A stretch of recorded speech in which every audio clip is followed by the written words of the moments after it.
So she says, Jackie, go call your man. And he came and they go straight to an argument. Now, this is what I don't understand. No hello. I haven't seen you for a while. Do you want something from the bar? Nothing like that. Do you want some crackers or peanuts? Nothing. You know, there's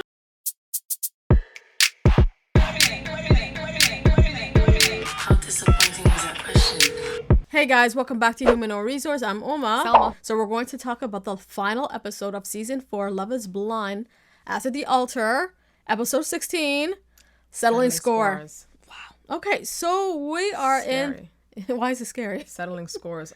That sounds like a threat. No, it's not. So we are at the part where everybody's playing flag football, enjoying their time, and we see Amber going up to Paul saying, I heard you're traveling to, what was it? San Diego. San Diego.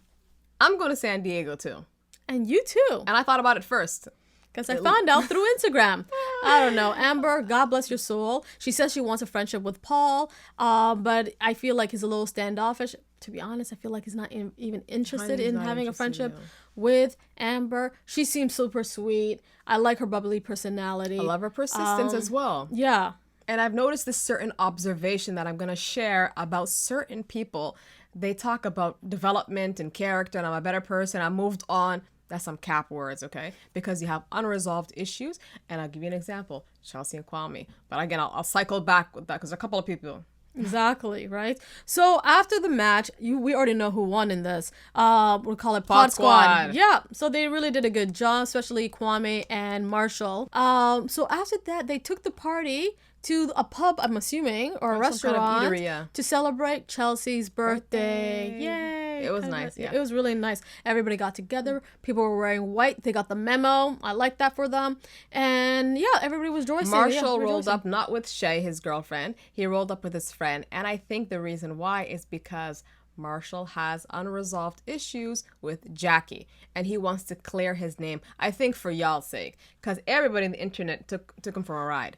And so he was probably thinking, if I can just talk to Jackie and have that recorded. And so now I don't look like the weirdo you guys are calling me to be. Then I'll be good. So what he was apologizing for? He was apologizing because he felt like he pressured her being in a relationship with him.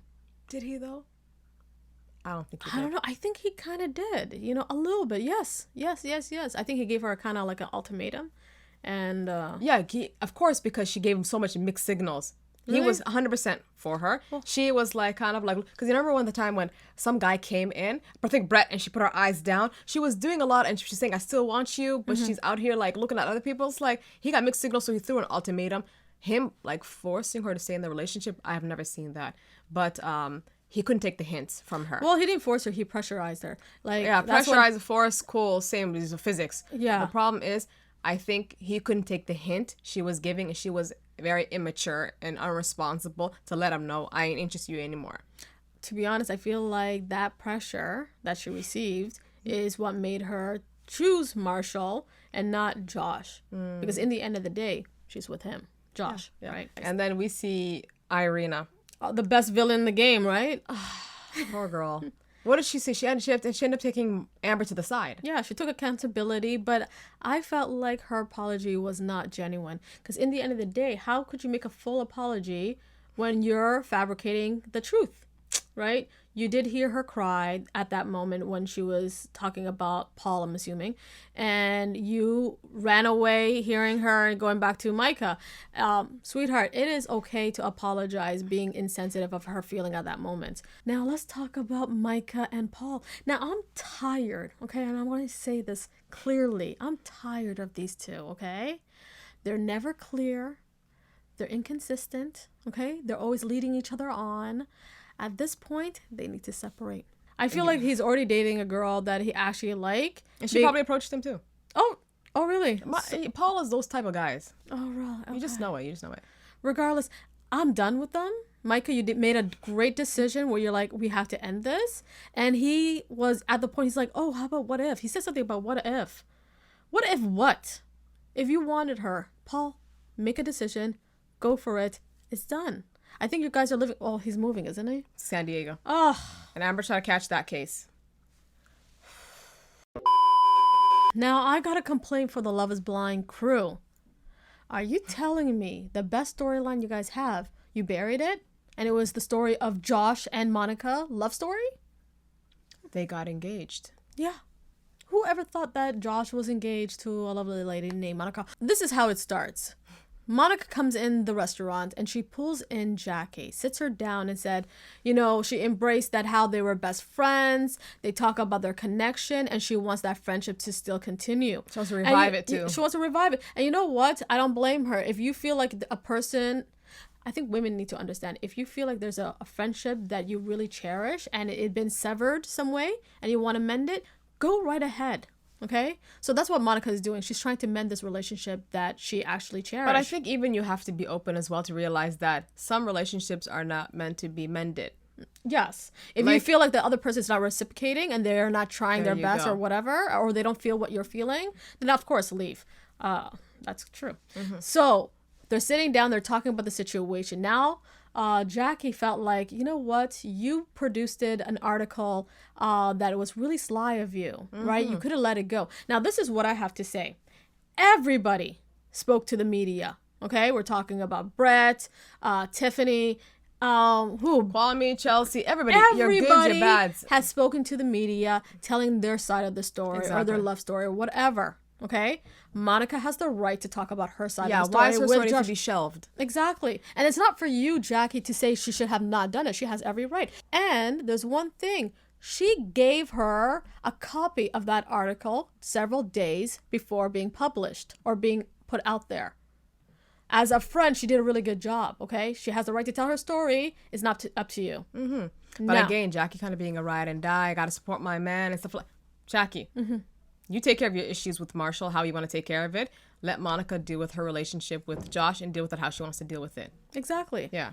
Now, she said, okay, you know what? I don't feel like we should continue to talk about Josh if he's not here in the table, right?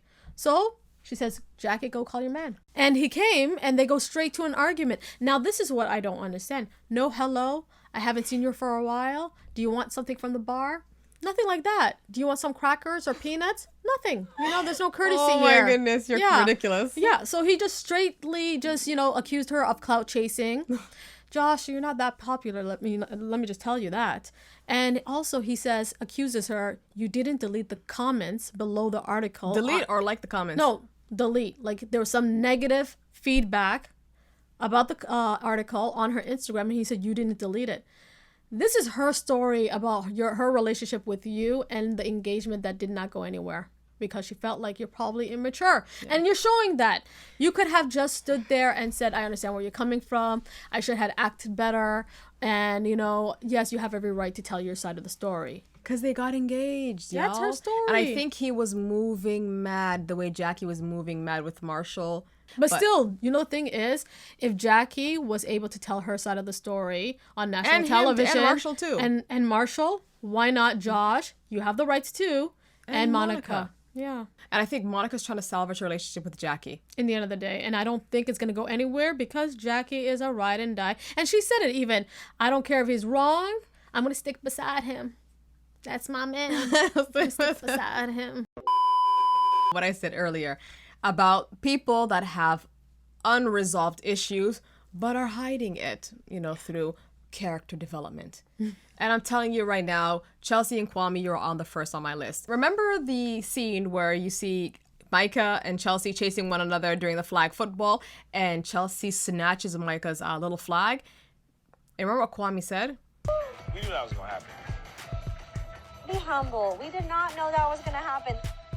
Kwame, we understand that you still feel in a certain way how Micah kind of brushed you off like a booger. It's just embarrassing at this moment. She did her own work. She wanted to see if she can pull you, and she can pull you. And she just kept it pushing because her focus is on Paul. And that's still bothering you, even when you have a whole woman by your side. And poor Chelsea, she's saying, yeah. What did you say about there's some girls like that? I don't like women who their man is attracted to or actually pursuing another woman. Not pursuing, but had unresolved issues with another woman. Exactly. And somehow they go after that girl. It's at this point, Chelsea, what are you saying? That you're kind of jealous of Micah? Well, I hope she's not. And how about this? Even I think Kwame went after Paul several times on the match. Oh yes, he did. You see that, Kwame? Okay. Lord have How about mercy. this one? Remember when Paul saw the girl squad coming in? Micah, Irina, and Shelby? What's the first thing he said? There's the villains. Paul, really? Leave the past in Let the the past. past go. Stop acting like you've changed. You want to move? I'm going to San Diego. Leave the past on. Or how about this? Remember Marshall when he was sitting at the restaurant eating something, and when Josh came to like air his grievance, what was Marshall doing? He was in the corner ignoring and saying, not eating more than you know he eats. I felt like he was in an awkward situation. He was just there, and he's like, "Oh my God, do I leave or do I stay? Do I leave or do I stay?" I honestly believe he was enjoying it and kind of showing everybody like, there you go. He doesn't want to Bad talk to things are happening Josh. to He you. doesn't want to talk to Josh, but he definitely wanted to hear everything. So Overall, that's our review. What do you think about this whole, 3 episodes of After the Altar? it was unnecessary. You didn't have to make it 3 episodes. Now I know we ended up doing 3 episodes too, but We're matching the same energy. we're matching your energy. But Love is Blind team. But it could have been 2 Definitely at two. max 2. Yeah. Yeah. Because Monica's story was the highlight of everything. Which story? Monica's story Yeah. was the highlight of everything. Monica. Yeah, definitely. For me, I felt like same thing. I'm not gonna change a thing. 2 would be perfect. Well, you guys, what more we could say? Subscribe, okay? Like this video, and bye now. We'll see you in our next video. Okay, bye.